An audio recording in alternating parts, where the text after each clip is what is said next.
나의 힘이신 여호와여, 내가 주를 사랑하나이다. 하나님 아버지 감사합니다. 한 주 동안 내가 살아갈 수 있었던 것, 당신 나의 힘이 되어 주셨기 때문에 그렇습니다. 하나님, 나의 힘이 되신 여호와 하나님만을, 한 분만을 바라보며 오늘도 주 앞에 나왔사오니 이 예배가 시작하는 시간과 마무리되는 그 시간 순간순간마다 성령께서 역사하시며 아버지, 우리의 마음을 주장하사 오직 하나님만을 바라보며 나아가게 하여 주시옵소서. 홀로 영광 받으실 하나님을 찬양하며 이 모든 기도 예수님의 이름으로 기도 올려드립니다. 아멘. 우리 다 같이 일어나셔서 인내성 영광 어린 양 부르도록 하겠습니다.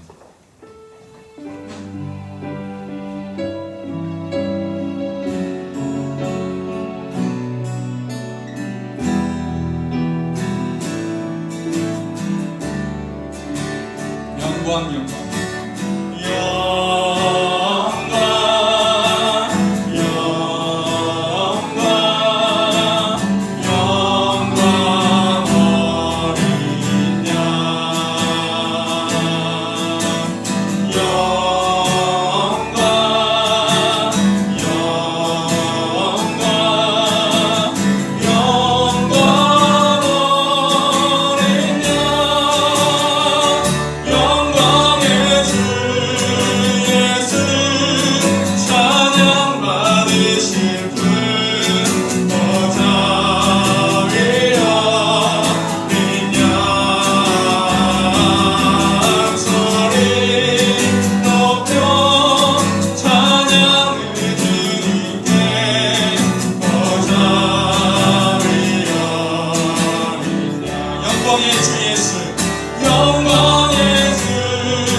사도신경 고백하도록 하겠습니다.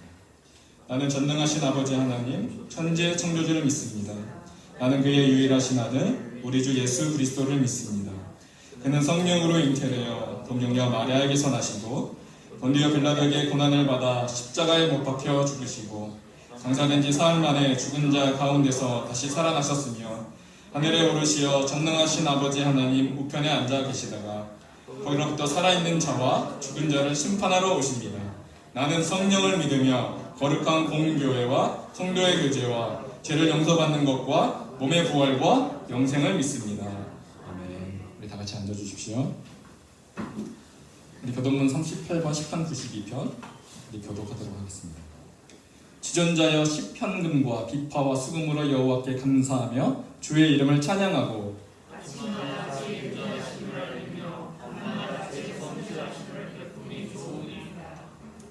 여호와여, 주께서 행하신 일로 나를 기쁘게 하셨으니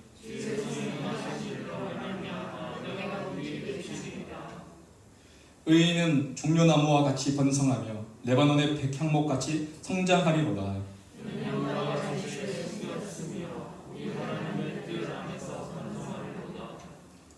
그는 늙어도 여전히 결실하며 진행이 풍족하고 빛이 청청하니 정직하신 분과 나의 바위 되신 분과 그에게는 불의가 없으니 선포되리로다. 아멘. 찬송가 357장 부르도록 하겠습니다.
말씀을 듣게 하시니 감사합니다. 저희들의 마음을 깨끗하게 하시고 우리가 정성스러운 마음으로 드리는 이 예배를 받아주시기를 원합니다. 주님을 향한 간절한 소망을 가지고 나왔사오니 저희들의 마음을 활짝 열어 주셔서 은혜와 소망과 생명의 말씀으로 충만하게 채워 주시기를 원합니다. 우리 자녀가 어느 곳에 있든지 구원의 통로, 축복의 통로로 인도하여 주셔서 잘 감당하면 살아가는 하나님의 자녀가 되도록 인도하여 주실 것을 믿습니다. 아버지, 토북교회를 위하여 기도합니다. 주님이 세워주신 이 토북교회 통해서 땅 끝까지 복음이 전해지고 오직 주님 뜻 안에서 영광과 풍성한 열매가 맺을 수 있게 도와주시고 이 모든 일들이 이루어지게 하옵소서. 주님이 세우신 주의 종에게 말씀의 권능을 덧입혀 주셔서 저희가 말씀으로 감동하고 은혜 받은 귀한 시간 되게 하옵소서. 우리를 끝까지 사랑하시는 예수님 이름으로 기도드리옵나이다.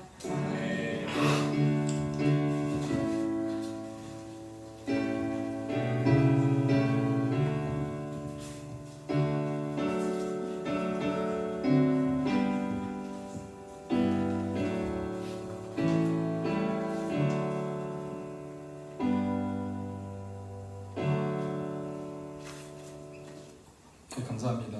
광고 시간입니다.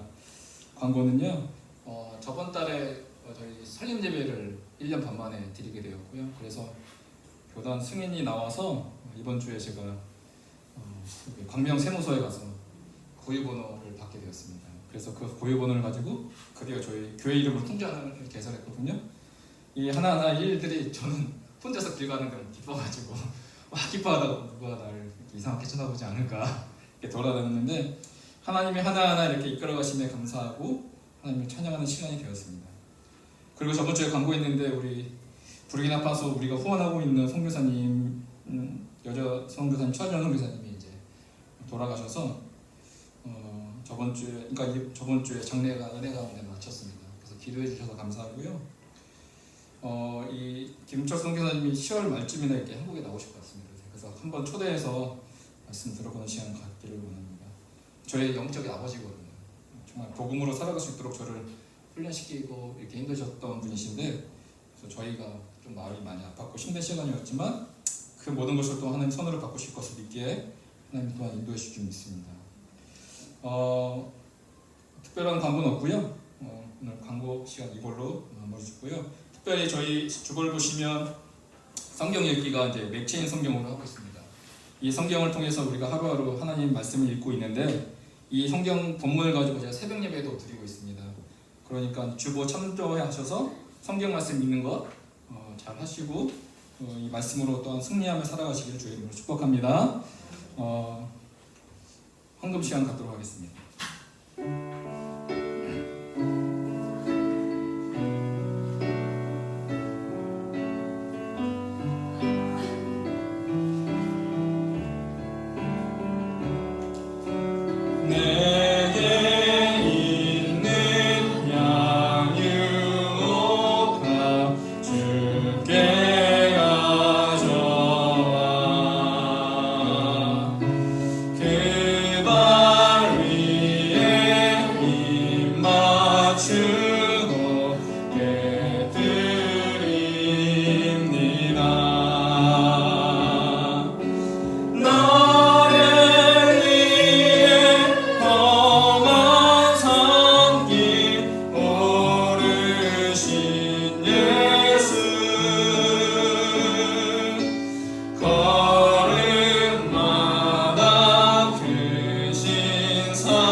무엇보다 바꿀 수 없는 하나님의 크신 은혜와 사랑, 아버지 놀라우신 하나님의 축복이 우리의 삶 가운데 임했고, 그래서 그 은혜로 말미암아 우리가 하루하루 살아가게 하신 것, 아버지의 크신 은혜임을 고백합니다. 크신 은혜와 사랑 감사하며 감격하여 하나님 부족하지만 하나님 앞에 드린 이 예물 주님은 기억하시고 이 예물 위에 하나님께서 놀랍게 역사하시며 무엇보다 하나님의 나라와 영광을 위하여 하나님의 세계의 손길을 위하여 그렇게 쓰임받게 하여 주시옵소서.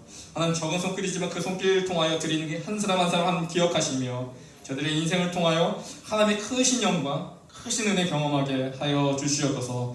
감사합니다. 오늘 말씀을 듣습니다. 말씀 듣는 10년 가운데 하나님 함께 하시고 우리 영혼의 주의 말씀으로 가득하게 하여 주시옵소서.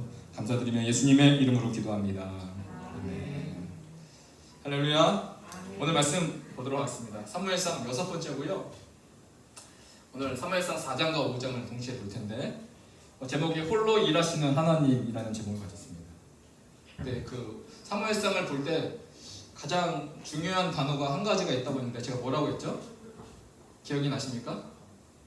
사무엘상에서 중요한 한 단어가 흘러가고 있는데 그 단어 이름은 카바드라는 단어였습니다. 카바드, 이게 간이라는 뜻이 있고 그리고 추상적으로는 존중이 여기다, 무겁게 여기다, 비대하다, 엄중하다라는 뜻이 있고 세 번째 영적인 의미는 영광이라는 뜻이 있었다. 제가 말씀드렸습니다.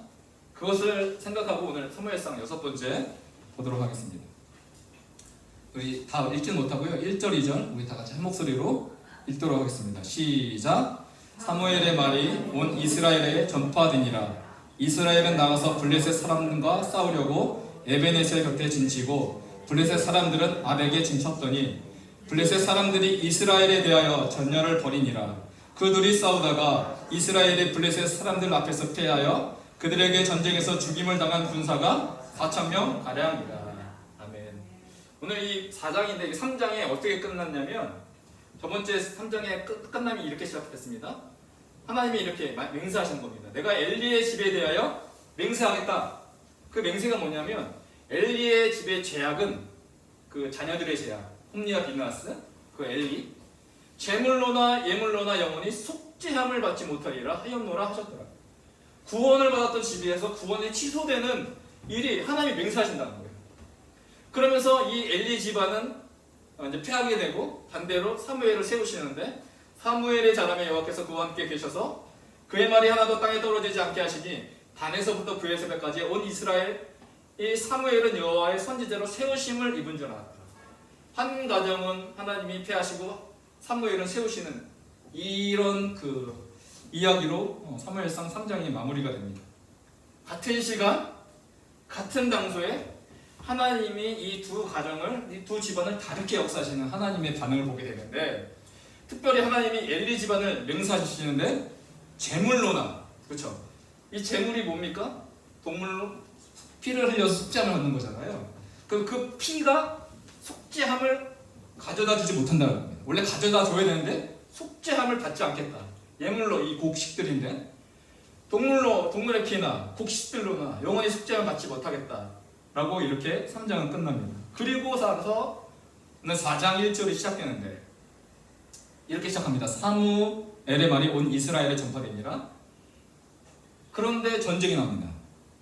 이스라엘은 나가서 블레셋 사람들과 싸우려고 에베네셀의 곁에 진치고 블레셋 사람들은 아벡에 진쳤더니 오늘 보면 여기가 있습니다. 여기가 에베네셀이 이스라엘이 진을 쳤던 곳이고 여기 아벡이 블레셋 사람이 진을 쳤던 곳입니다. 둘이 이렇게 싸우기 시작해요. 대충 어딘지 이해가셨죠? 이 두 곳에서 싸움을 시작하는데 전쟁의 결과가 어떻게 일어났느냐. 2절 블레셋 사람들이 이스라엘에 대하여 전열을 벌이니라. 그들이 싸우다가 이스라엘의 블레셋 사람들 앞에서 이겼습니까? 졌습니까? 졌어요. 패하여 그들에게 전쟁에서 죽임을 당한 군사가 몇 명이었습니까? 4,000명 가량이에요. 자, 군사가 생각해보세요. 4,000명이 죽었다? 그러면 뭐가 생기는 겁니까? 과부와 고아가 그만큼 생기게 되어 있다는 것입니다. 그러면 이 전쟁의 패배는 무엇을 뜻하느냐? 큰 죽음이, 큰 아픔이 이스라엘에게 오늘 임하게 되었다라는 것이죠. 그런데 제가 이 말씀을 생각하면서 오늘 4장 1절에 이렇게 시작한단 말입니다. 사무엘의 말이 온 이스라엘에 전파되니라. 그리고 나서 이스라엘이 전쟁에 나갔는데 승리했습니까? 패했습니까? 패했어요. 이해가 되지 않았어요. 사무엘의 말이 온 이스라엘에 전파되었는데 왜 전쟁에 졌지? 한 주 동안 이 말씀을 준비하면서 다른 부분을 다 준비하고 이 부분이 이해가 되는 게 아니에요. 하나님 말씀이 임했다면 반드시 이스라엘의 블레셋과 싸워서 전쟁에 져야 돼요? 이겨야 돼요? 이겨야 되는데 패배했단 말입니다. 왜 패배했을까? 그래서 금요일날 저녁에 막 준비하다가 이게 해결이 안 돼서 이런 거 주석에 봐도 안 나오니까 집에 가서 이렇게 이제 로데아 거리 아시잖아요. 밤에 금요일날 밤에 희망찬란하게 막 많은 젊은이들이 있고 혼자 뚜벅뚜벅하고 그냥 고민하면서 이렇게 걸어가고 있는데 이 닭강정집 어딘지 아시죠? 거기를 딱 지나갈 쯤에 제 박수가 빡 치게 박수 쳤습니다. 사람들이 저를 쳐다봤을 거예요. 갑자기 이해가 되기 시작했어요. 이 말씀. 사무엘의 말이 온 이스라엘에 전파됐는데 왜 졌을까? 제가 오늘 이 4장 말씀을 보기 전에 3장의 마무리를 여러분에게 설명했습니다. 하나님께서 엘리의 집에서 맹세가 나왔어요. 내가 재물로나 예물로나 속죄하지 않겠다. 한 가정을 하나님이 패하시겠다라는 것입니다. 그리고 나서 사무엘의 말이 온 이스라엘에 전파되었습니다. 자, 지금 보십시오. 오늘 4장에 사무엘 말이 온 이스라엘에 전파되었을 때 그때 사무엘이 이스라엘의 선지자였습니까? 아니었습니까? 잘 모르겠습니까? 선지자가 아니죠. 지금 누가 살아있죠? 엘리가 살아있어요. 이 사무엘의 말이 온 이스라엘에 전파되었지만 아직도 이스라엘의 영적 리더는 누굽니까? 엘리예요. 엘리가 아직도 살아있다는 거죠. 그런데 전쟁에 나갔는데 이스라엘은 엘리한테 물어봅니까? 안 물어봅니까? 물어보지도 않아요. 이게 하나님의 뜻인지 아닌지 알고 싶어하지도 않습니다. 아직 이스라엘 선지자도 아닙니다. 제사장 엘리가 아직도 죽지 않고 살아있습니다.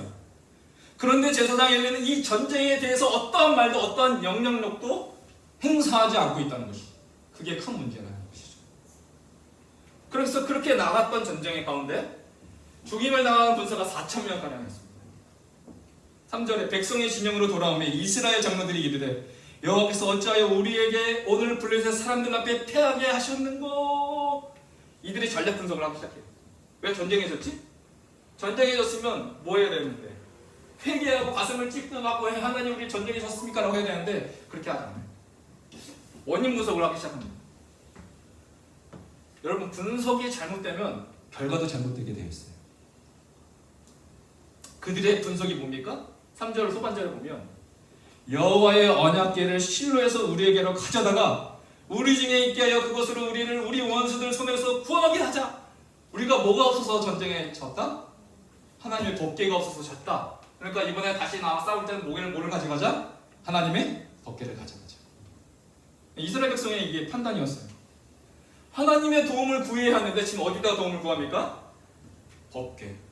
이 법궤가 뭐라고? 하나님 자신으로 동등시켜버렸습니다. 즉, 이 당시에 법궤를 한낱 주술 도구로 사용하기 시작했다는 거예요. 그 하나님은 보이지 않는 하나님이신데 보이는 그 형상에다가 그들의 믿음을 씹었다. 회개하고 하나님께 물어봤으면 이거 쉽게 해결될 일이었는데 그렇게 하지 않았어요. 그런데 이들은 하나님 자신보다 법궤를 더 뭐했다? 카바드 무슨 뜻이라고? 무겁게 여겼다. 무겁게.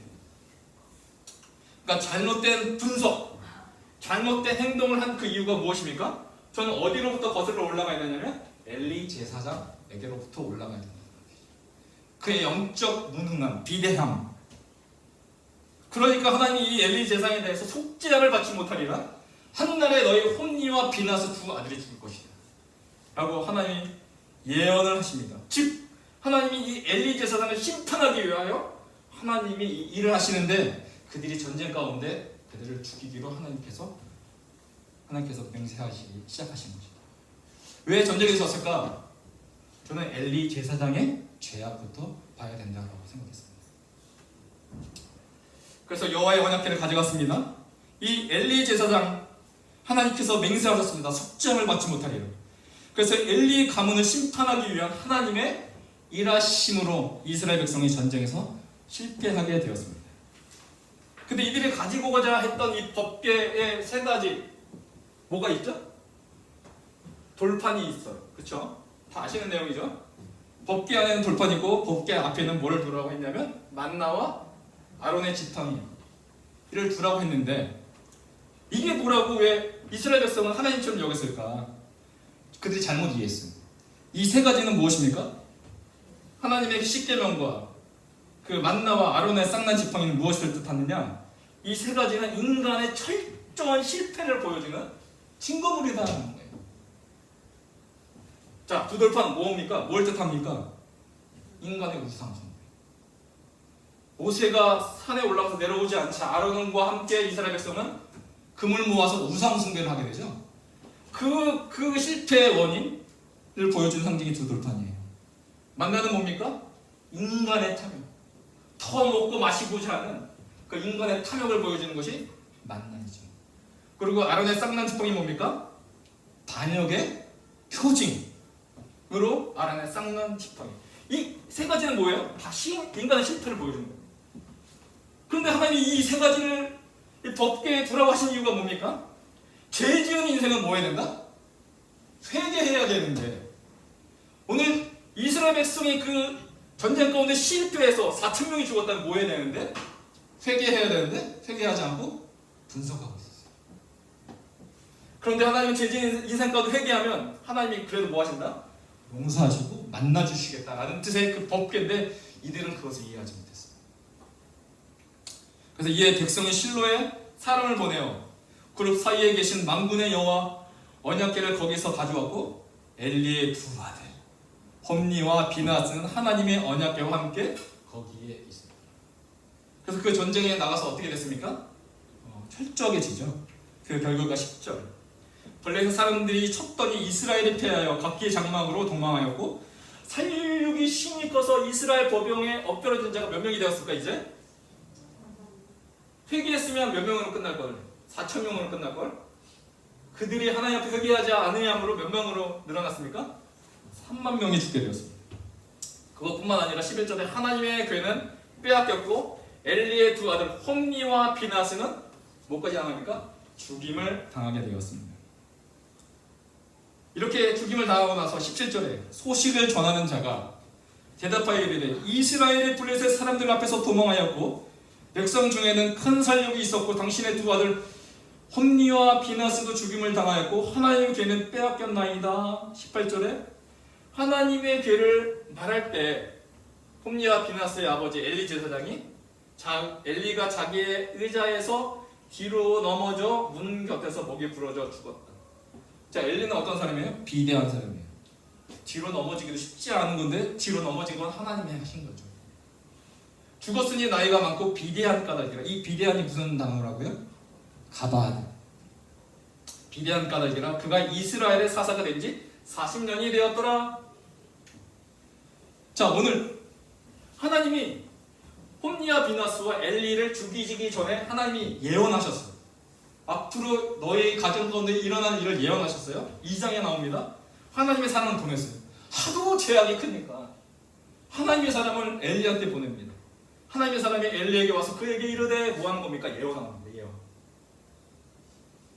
그것뿐만 아니라 2장 34절에 내 두 아들 홈니와 비느하스가 한날에 뭐 하겠다? 죽으리니.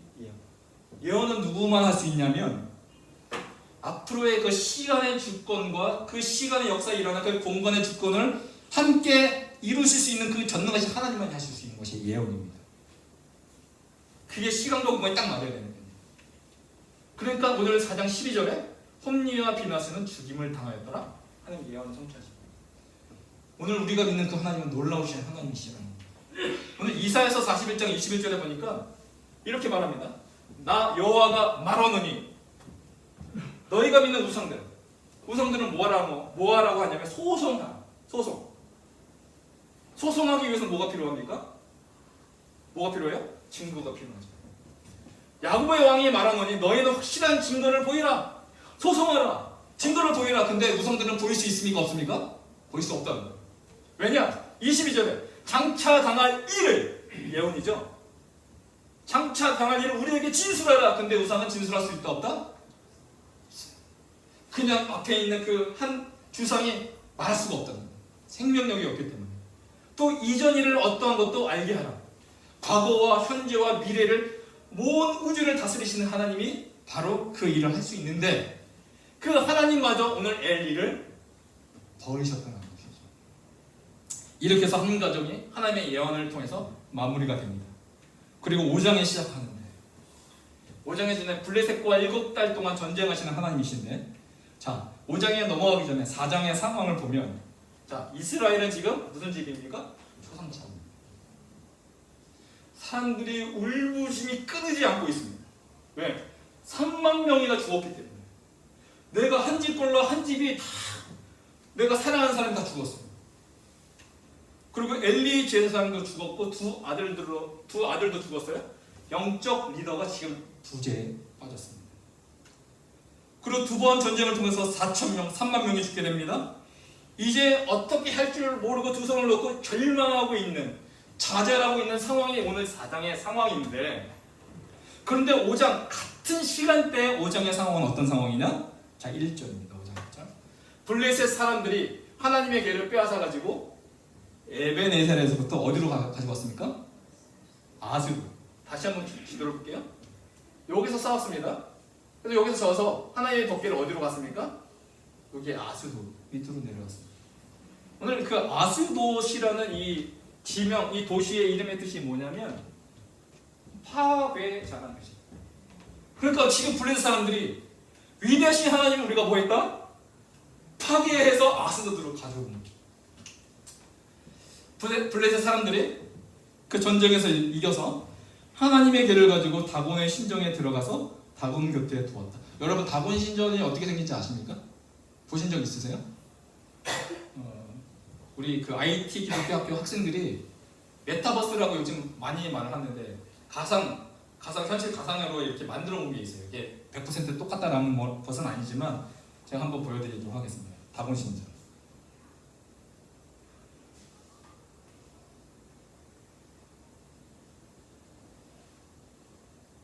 이 신전 안에 지금 목계를 뭘 넣었냐면 목계를 넣은 거죠.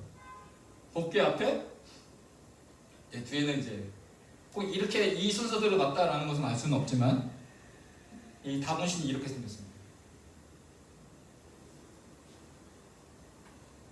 다곤신 밑에는 이렇게 생겼고요. 위에는 사람으로 되어 있습니다. 자 하나님의 계를 가지고 다곤 신전에 들어가 다곤 곁에 딱 놨어요. 이 다곤 신전이 이스라엘과 아주 관련이 깊은데 누구랑 먼저 관련이 있냐면요. 오늘 이 사람은 누구로 보입니까? 삼손이죠. 삼손이 죽기 이전에 그가 하나님한테 기도합니다. 그리고 두 기둥 사이로 손을 놓고 두 기둥을 무너뜨렸을 때 거기 신전 안에 모였던 모든 사람들이 삼손이 살았을 때 죽였던 숫자보다 더 많이 죽게 되는데 그 신전의 이름이 무슨 신전이다? 다곤 신전.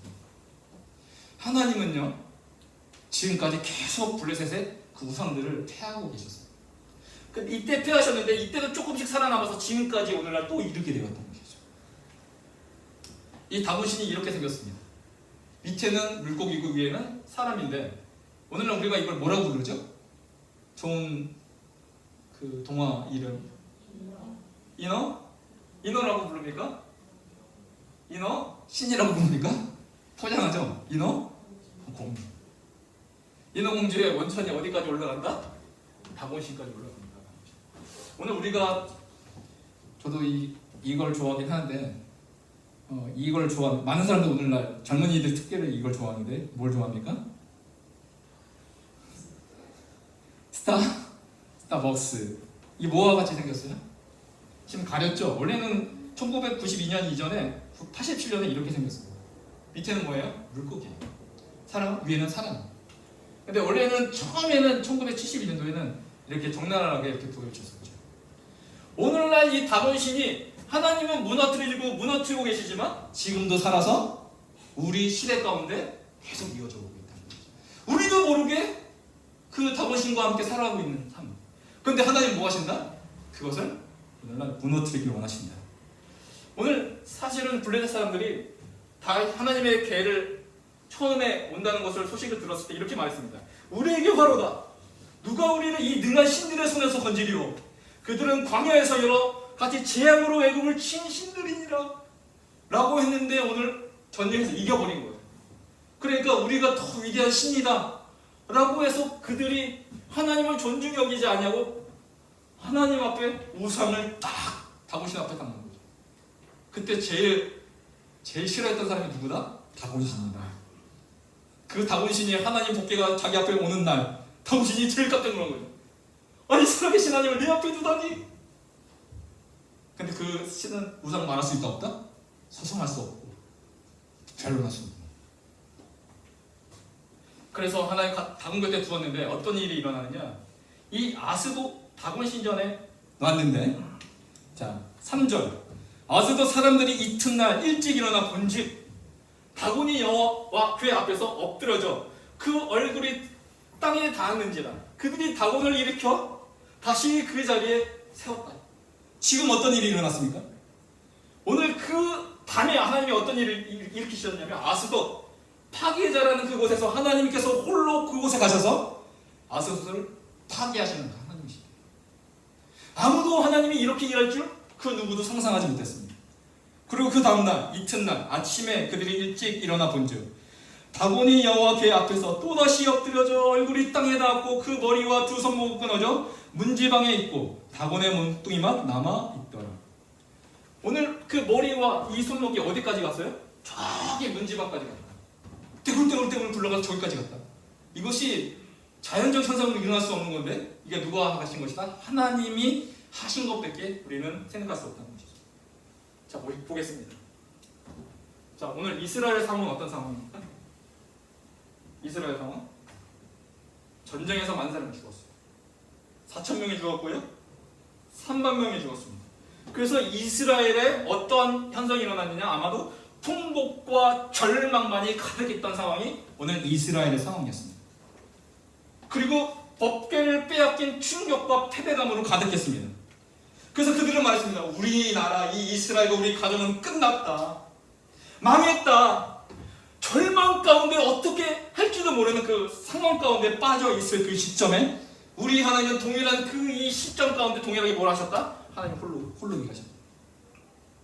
모든 이스라엘 백성은 절망 가운데 그 나락에 빠져 있을 때 오직 유일하신 하나님 한 분만이 오늘 블레셋 그 적군 안에 들어가서 그 파괴자인 그 다곤신을 혼자서 멸망시키고 무너뜨리시고 하나님의 영광, 그 이름을 다시 한번 드높이고 계시는 하나님. 그 하나님은 우리의 하나님 어떤 하나님이십니까? 홀로 일하시는 하나님이십니다. 나는 안 돼, 나는 부족해, 내가 어떻게 해야 하지? 라는 그 절망과 그 어떠함을 어떻게 할지 모르는 그 상황 가운데 있을지라도 하나님은 어떤 하나님을 우리가 믿어야 됩니까? 우리 하나님은 홀로 일하시는 하나님이십니다. 나의 능력으로 일하시는 것이 아니라 내가 절망 가운데 있을 그 시간점에도 생각지도 못하게 하나님 뭐 하신다? 일하신다. 오늘 우리가 믿어야 할 하나님이 이런 하나님이셔야 된다. 우리가 예수 그리스도를 믿음으로 구원을 받았다면 하나님이 사망에서 생명을 바꾸신 그 하나님께서 나의 어떠함 때문에 일하시는 것이 아니라 그 하나님은 당신의 이름을 높이기 위하여 우리의 삶을 통하여 오늘도 홀로 일하실 줄 믿으시기 바랍니다. 여러분, 그 하나님 믿으시기 바랍니다. 이스라엘 백성은요, 통곡과 절망이 가득했는데 하나님이 이렇게 일한지를 상상도 못했습니다. 그런데 하나님이 홀로 일하십니다. 어떻게 해요? 오늘 여호와의 손이, 하나님의 여호와의 이 손은 돕는 손이 아니라 블레셋을 망하게 하는, 패하게 하는 손이었습니다. 왜냐? 그들이 하나님을 존중히 무겁게 여기지 않았으니까 하나님 그들은 존중히 무겁게 여기지 않았습니다. 그래서 아스돗 사람에게 엄중히 도와서 독한 종교시향으로 아스돗과 그 지역을 쳐서 뭐 하겠습니까? 이스라엘 사람이 나가서 블레셋을 망하게 하고 싶었지만 못했던 것을 오늘 하나님 한 분이 그 아스돗과 그 지역을 망하게 하십니다. 여기서 끝나지 않았습니다. 8절에 하도 망하니까 사람들을 보내서 어디로 옮기냐면 그 하나님의 교회를 가드라는 지역으로 옮기게 되었습니다. 가드로 옮겼는데 9절, 그것을 옮긴 후에 여호와의 손이 힘이 큰 환란을 이 가드에도 하나님이 더하게 하셨어요. 가드 또한 하나님이 그것을 쳐서 망하게 하십니다. 여기서 끝났습니까? 아니요. 이에 그들이 하나님의 길을 또 어디로 보냅니까? 애굽. 세 번째 장소, 에그론으로 보내니라. 이에 사람을 보내어 블레셋 모든 방백을 모으고 이르되 이스라엘의 신의 괴를 보내어 그 있던 곳으로 돌아가게 하고 우리와 우리 백성의 죽임을 당함을 면하게 하자 하니 그 이유가 이는 온 성읍에 사망의 환난을 당함이라. 거기서 하나님의 손이 엄중하심으로 죽지 아니한 사람들은 독한 종기로 치심을 당해 성읍의 부르짖음이 오늘 어떻게 됐습니까? 하늘에 사무쳤더라. 오늘 이스라엘의 하늘에 그 울음소리가 사무쳤을 때 하나님이 대신 블레셋 가운데 세 군데의 도시를 옮기시면서 그들의 부르짖음에 소리가 하늘에 가득하게 하셨다. 누가 일하셨습니까? 하나님만이 홀로 일하셨습니다. 오늘 이스라엘의 절망 가운데 아무것도 내가 할 수 없다고 생각한 그 상황 가운데 하나님은 홀로 일하셨습니다. 하나님은 왜요? 가득 무겁게 여기지 않은 블레셋을 하나님이 여호와의 손으로 심판을 무겁게 하셨습니다. 오늘 우리가 믿어야 될 건 무엇입니까? 나의 절망과 나의 슬픔이 끝이 아니라 그 끝난 시점에 오늘 하나님은 일하기 시작하신다는 거죠. 그래서 우리가 나의 절망과 슬픔에도 우리가 잊지 말고 해야 될 것은 무엇입니까?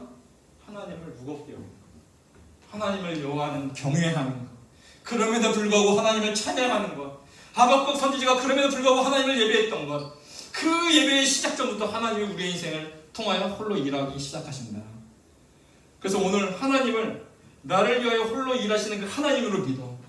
그래서 하나님을 내가 무겁게 여김으로 오늘도 주를 예배함으로 하나님이 우리의 삶을, 우리의 인생을 일하시는 하나님으로 그렇게 경험하기를 오늘 주의 이름으로 축복합니다. 기도하겠습니다. 하나님 아버지 감사합니다. 우리의 인생에 날이 저물어가고 밤이 가깝고 하나님 아버지 우리가 어떻게 해야 될지 모르는 그 상황 가운데서도 하나님은 홀로 일하실 수 있는 전능하신 하나님이심을 고백합니다.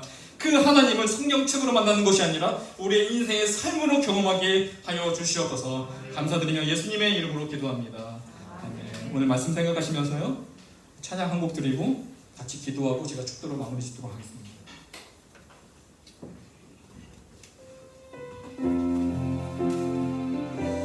네, 믿음으로 찬양하고 믿음으로 고백했으면 좋겠습니다. 하나님이 일하실 것을 기대하며 믿음으로 주 앞에 나아가도록 하겠습니다.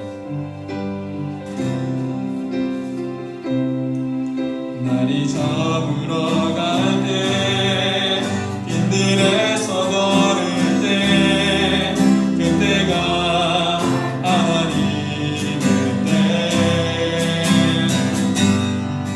내 힘으로 안 될 때 빈손으로 걸을 때 내가 고백해 여호와 이래. 다시 한번 고백합시다. 날이 저물어갈 때 날이 저물어갈 때 빈들에서 걸을 때 그때가 하나님의 때에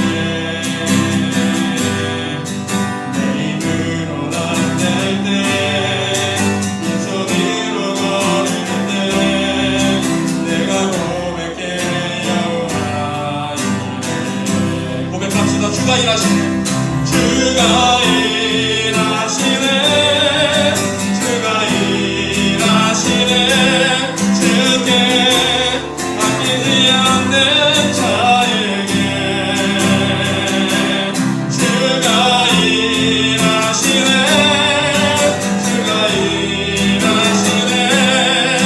제외하며 없는 자에게 우리 모인 이곳에 우리 모인 이곳에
우리 인생 가운데 날이 저물어 갈 때가 있습니다.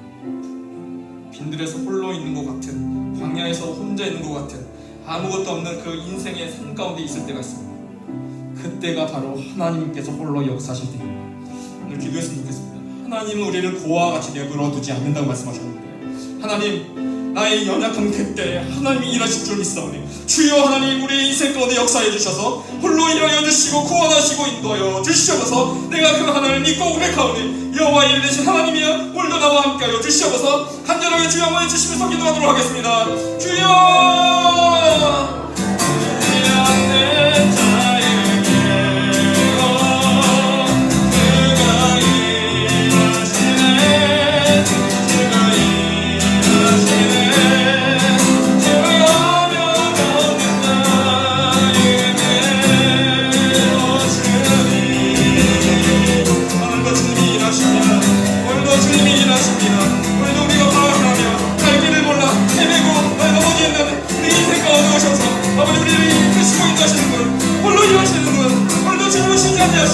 주무시지도 아니하시고 얼마나 구경 가운데 역사하여 주셔서 일하시는 전능하신 하나님 주님께서 주여 하나님 우리와 함께하시고 인도하여 주시옵소서. 아버지 하나님 우리를 다스려 주시옵소서. 아버지 그 하나님이 오늘도 일하시는 하나님으로 우리가 하나님을 사랑하는 무겁게 여기며 하나님을 존중히 여기며 하나님을 귀히 여기며 하나님 만리에 올라가게 하여 주시옵소서. 우리가 연약하고 부족하고 그때에도 우리가 아버지 그때에도 우리가 하나님을 원망하고 배반하는 것이 아니라 하나님을 존중히 여기고 하나님의 경외함으로 접근하라. 우리가 하나님의 신을 일하신 그 하나님을 경험하게 하시고 전능하신 하나님을 바라보게 하여 주시고 일하신 하나님을 보고 보게 하여 주시옵소서. 주의 하나님을 사랑합니다.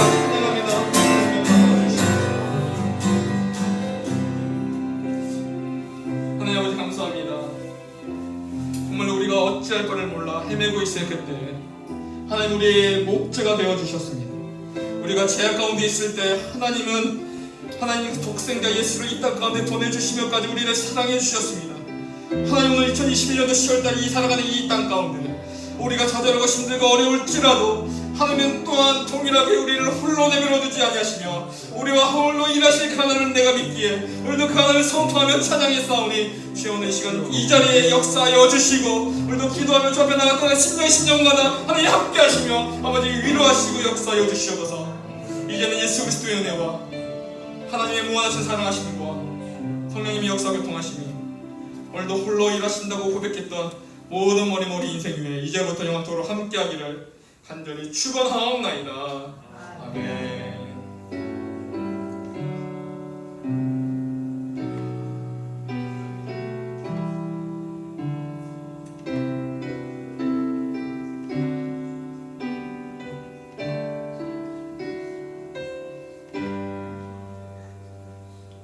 하나님께 감사의 목소리를 드리겠습니다. 옆사람과 인사했으면 좋겠습니다. 하나님은 당신을 위하여 일하십니다. 인사하겠습니다.